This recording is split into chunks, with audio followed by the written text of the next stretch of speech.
Salut à tous, aujourd'hui on se retrouve pour une nouvelle vidéo Break News et aujourd'hui dans cette nouvelle vidéo on va parler de nouveaux leaks, notamment quelques rumeurs, quelques updates Lego Star Wars, mais aussi un nouveau leak d'un set Lego Star Wars qui va bientôt sortir, mais aussi quelques leaks notamment dans la gamme Lego Icons, un restaurant parisien, etc. Mais juste avant de commencer la vidéo, n'hésitez pas à vous abonner à la chaîne YouTube en activant la cloche pour ne rater aucune de mes futures vidéos, notamment les prochaines vidéos news et leaks. Et on commence tout d'abord avec un update du MTT à venir dans la gamme Lego Star Wars le 1er août 2025 pour la somme de 150 balles sous la référence 75435. Faithful04 sur Instagram nous dit que l'on aurait la figurine du commandant Bly, de Ayla Secura et ainsi que 10 Battle Droid B1. Voilà, je pense que vous le savez, le MTT c'est quand même une rumeur qui hype beaucoup de fans Lego Star Wars après une absence très longue dans la gamme Lego Star Wars. Et avoir cette nouvelle édition en playset, ça va faire plaisir à beaucoup de fans. Bon, évidemment, 150 balles, faudra pas s'attendre à un gros playset à l'échelle des figurines Lego. C'est toujours dans la même échelle des vaisseaux que Lego fait, c'est-à-dire à une échelle légèrement réduite. Néanmoins, ça nous permettra d'avoir beaucoup plus de figurines, notamment une nouvelle figurine d'Ayla Secura et du commandant Bly. Bref, je vous tiendrai au courant dès que j'aurai plus d'informations, notamment des potentiels visuels qui devraient pas tarder à leaker d'ici quelques mois, donc abonnez-vous à la chaîne pour rester à l'affût. On poursuit ensuite avec un autre update d'une rumeur Lego Star Wars que Faithful04 sur Instagram nous partage, à savoir la référence 75414. On n'a pas le thème, enfin le titre exact du set, mais on sait que c'est un set basé sur Rebuild the Galaxy. Une boîte qui serait a priori commercialisée dès l'été 2025 pour la somme de 50 balles et un compte total de 349 pièces. Et Faithful nous précise qu'on aurait des figurines spécifiques à cette parodie Lego Star Wars qu'on avait déjà eu brièvement aperçu durant les 25 ans de la gamme Lego Star Wars l'année dernière. Donc des personnages dont il faut avoir vu les épisodes, la série, les dessins animés pour comprendre un petit peu. Donc Rebuild the Galaxy, le concept en fait de parodier et de faire un petit peu comme What If dans l'univers Star Wars. Alors pour ceux qui suivent la chaîne depuis un petit moment, je pense que tout le monde s'attendait à un turbo tank parce qu'effectivement les rumeurs préliminaires précisaient qu'on aurait un turbo tank sous cette référence-là avec ce même prix. Finalement, ça a été confirmé que ce ne sera pas un turbo tank et ce sera un set Rebuild the Galaxy. C'est dommage car on aurait pu profiter d'une nouvelle édition du turbo tank qu'on n'avait pas vu encore une fois depuis un long moment dans la gamme Lego Star Wars. En même temps, ça m'étonne pas parce que 50 balles pour un turbo tank, faut pas non plus déconner, à moins que ce soit du midi-scale, ça m'étonnerait que ce soit un playset ou peut-être un microfighter. Mais là, du coup, c'est pas un turbo tank, c'est confirmé. Quoi qu'il en soit, je suis aussi intrigué que vous sur le fait de savoir sur quoi portera vraiment et concrètement ce set. Pour le moment, en l'absence de visuel et tout, faudra se contenter de cette rumeur-là et de quelques updates qui viendront dans les prochains mois. Donc je vous tiens au courant dès que j'aurai plus d'informations là-dessus. On poursuit ensuite avec un nouveau leak d'un casque Lego Star Wars qui serait a priori commercialisé dès le 1er mars 2025 sous la référence 75429 à 70 balles. Je parle bien évidemment du casque du pilote de AT-AT dont on avait une rumeur depuis un petit moment déjà. Et c'est Faithful qui nous balance un premier visuel d'histoire d'avoir un aperçu de ce casque là. Et ça nous confirme effectivement que la Helmet Collection est officiellement de retour en 2025. Voilà, maintenant on sait, on commence à avoir l'habitude avec Lego.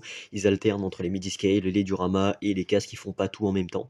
Alors je tiens à préciser tout d'abord que ce ne sera pas le seul casque que l'on aura cette année en 2025, puisqu'on aura aussi celui de Jango Fett à venir pour May the Force. Mon avis concernant ce casque, bon honnêtement en soi globalement je trouve réussi. Alors beaucoup de fans vont gueuler que ouais voilà les finitions c'est pas top. Après il faut aussi se dire que les casques chez Lego, notamment dans la gamme Lego Star Wars, puisque là on a un excellent exemple, ça reste en fait assez compliqué à faire, notamment faire des formes, être à la finesse du détail, faire des formes assez particulières, bien triangulaires, bien arrondies, voilà. Ça reste compliqué et il faut être assez indulgent envers Lego puisqu'il faut comprendre que c'est pas quelque chose de très simple à faire. Quoi qu'il en soit, on reconnaît très bien la forme et la couleur du casque de pilote de AT-AT. Et moi, ça me fait beaucoup penser personnellement au casque du pilote de TIE qui faisait partie à l'époque de la première génération de casques Lego Star Wars. C'est pour le moment le seul visuel que Faithful nous a balancé, mais de toute façon il y aura un reveal officiel d'ici quelques jours, donc ça je vais en reparler évidemment en détail dès que j'aurai plus de photos. Néanmoins, ce que l'on peut déjà constater, c'est qu'il y a quelques pièces qui ont l'air d'être tampographiées et d'autres qui ont l'air d'être avec des stickers, notamment les coupoles avec le logo de l'Empire Rouge qui sont évidemment tampographiées parce que mettre des stickers c'est complètement impossible. En revanche, les panneaux, les slopes, etc., notamment en bas avec les motifs de traits noirs ou tout du moins entre les coupelles avec le logo de l'Empire Rouge, et bien là ça risque d'être du stickers, à confirmer évidemment dès que j'aurai plus d'informations et plus de visuels là-dessus. On poursuit ensuite avec une autre rumeur balancée cette fois-ci par The Brick Reporter sur Instagram qui nous dit qu'on aurait sous la référence 43279 un C18+ sous licence Disney Pixar avec la fameuse licence de Wall-E, un C18+ de 811 pièces qui devrait sortir dès le mois de septembre 2025 qui a été confirmé par Clay Brick. Et bien on aurait le retour du Wall-E ainsi que de Eve. Donc deux personnages emblématiques de l'univers Disney Pixar, et cette fois-ci c'est un set 18+, hein, c'est pas un playset, donc c'est intéressant de voir ce que Lego va nous concocter sur ce thème-là. Mais revoir ses licences chez Lego après un petit moment d'absence, bon il y a eu une petite passerelle avec des sets Brickheads avec le Wall-E et Eve, mais là on va revoir ses licences en tant que vrai set en soi à proprement parler, ça va être intéressant tout en sachant que Lego avait déjà fait un buildable Wall-E dans la gamme Lego Ideas, il me semble il y a de cela une décennie. Mais voilà, l'information arrive très très tôt, pas de visuel pour le moment évidemment, c'est beaucoup trop tôt, le set est encore en phase de production, donc je vous tiens au courant dès que possible, dès que j'ai plus d'informations là-dessus. On poursuit ensuite avec le reveal officiel d'un nouveau set Lego Icon sous la référence 10362 à venir dès le 1er mars 2025 pour la somme de 80 balles. Je parle bien évidemment du café parisien. Ce set serait a priori le premier d'une grande collection dans la gamme Lego Icons, à savoir une collection des restaurants du monde. Et je sais pas vous, mais moi ce set me fait beaucoup penser à un mix entre des sets modulars et des gift purchase House of the World qu'on avait eu récemment l'année dernière et les années précédentes.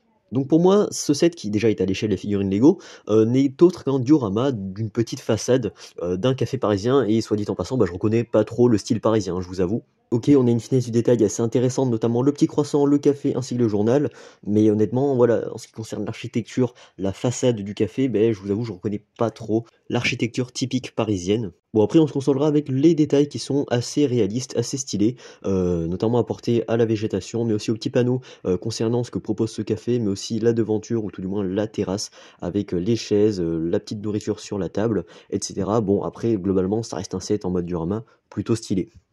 On poursuit ensuite avec un autre set, cette fois-ci dans la gamme Lego Arts, donc une sous-thématique de la gamme Lego Icons, une boîte qui devrait sortir dès le 1er mai 2025 sous la référence 31215 pour 200 balles. Je parle bien évidemment du tableau, en fait des tournesols de Vincent Van Gogh, voilà une représentation en briques Lego. On avait déjà eu droit au tableau de la Joconde l'année dernière, mais là cette année Lego continue d'étoffer sa collection de tableaux d'œuvres d'art en Lego avec cette fois-ci le tableau de Van Gogh.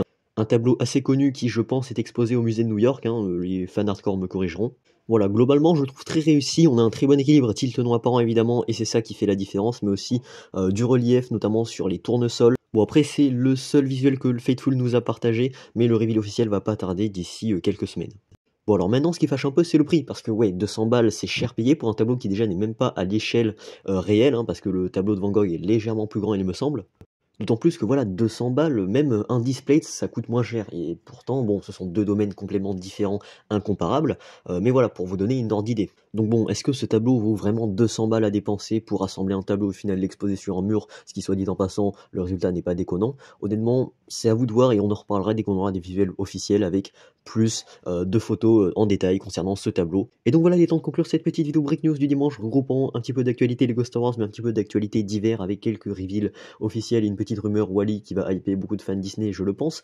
Bon alors, inutile de vous préciser que la grosse rumeur qui va hyper le plus de monde, enfin tout du moins une des plus grosses rumeurs qui va hyper le plus du monde dans la gamme Lego Star Wars, c'est le MTT, avec le retour de ce vaisseau iconique, enfin ce vaisseau entre guillemets, avec notamment des figurines intéressantes, le commandant Bly ainsi que Ayla Secura. Évidemment, ce sera le MTT version Cyclone Wars avec du bleu marine et du gris, ça je l'avais pas précisé, mais voilà, ce sera pas le MTT marron, évidemment, le MTT marron n'étant exclusivement réservé qu'à la bataille de Naboo.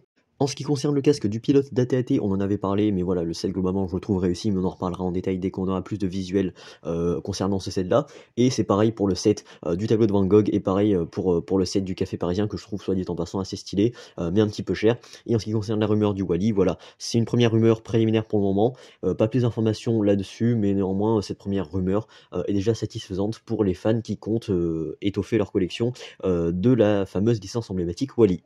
Et bien voilà, j'espère que cette petite vidéo Break News du dimanche vous aura plu. Si c'est le cas, n'hésitez pas à liker la vidéo, n'hésitez pas à laisser un petit commentaire pour me partager votre avis concernant ces rumeurs, concernant ces nouveautés, etc. Si ce n'est pas encore fait, n'hésitez pas à vous abonner à la chaîne YouTube tout en activant la cloche pour ne pas manquer les prochaines vidéos leaks et news, notamment des prochaines nouveautés et des prochains leaks Lego à venir sur la chaîne. Et quant à moi, je vous dis à très vite pour de prochaines vidéos.